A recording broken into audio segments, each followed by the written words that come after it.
So it's Friday night after a long week, and you're wondering, why am I still at the office? What's keeping my team from stepping up, taking a little bit more risk, and taking some initiative?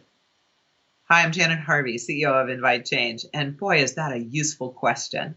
So let's explore that. I'm going to give you 3 ways in this video that you might shift the way you're communicating with your team to encourage and inspire risk-taking and a bit more independence and autonomy.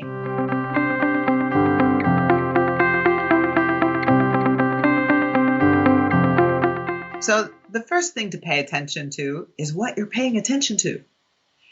You might be actually interpreting their behavior as not being willing to take a risk, maybe being a little resistant, maybe not caring enough or not caring in the way that you care.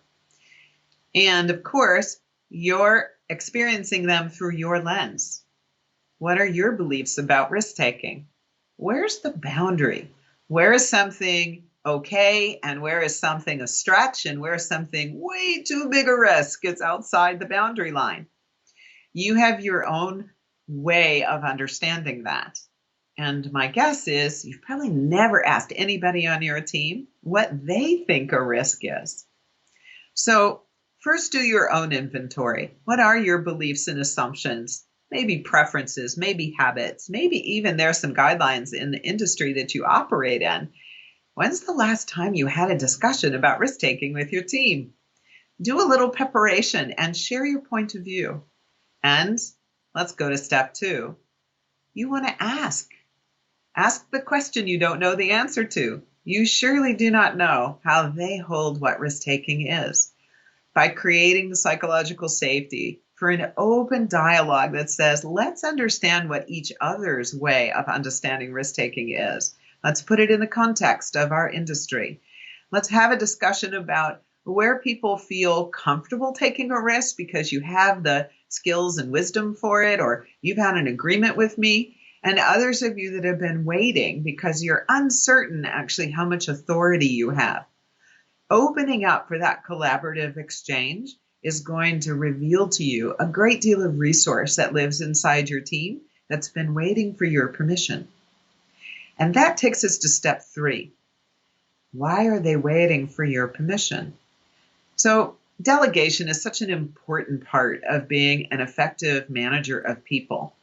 Delegation goes along with being clear about what's expected in results and how we measure success. Ask yourself, when's the last time we reviewed in our business review what our key performance indicators are? What's the last time that I acknowledged the team for their ability to produce those results?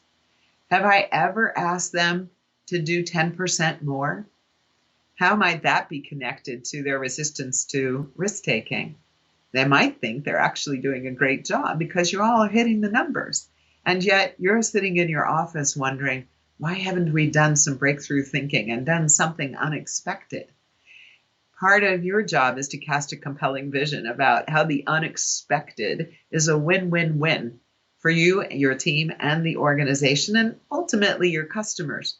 So it's time for you to lead the way in what risk-taking looks like and invite others into that process. One of the examples that almost everybody in 2020 is dealing with is transitioning from managing a team of people that are on the same physical floor in a building who are now sitting at home in some part of their household on a Zoom camera.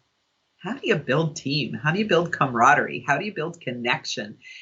How do you not take all the weight on your own shoulders? How do you tolerate kids coming in and sitting on someone's lap, or the interruption because the dogs have to go out? Taking a risk to let your team know how vulnerable that feels, that you are as out of sorts as they are because you've never been asked to manage a virtual team. It's amazing, this thing called vulnerability. When we tell the truth about what we're experiencing, what we're struggling with, what we find difficult, other people realize they can relax and share what's difficult for them. Together, then, you can co-create a solution. So risk showing yourself a little bit. Have your little bit of humanity. And, It's okay to have your 2-year-olds come in and say hi to everybody. And they realize what's really important to you, including them, that you cared enough to share your life. One more suggestion for you. Take a risk to keep learning and subscribe to this YouTube channel. We refresh it regularly, and I promise we'll keep bringing you useful things to be a better leader.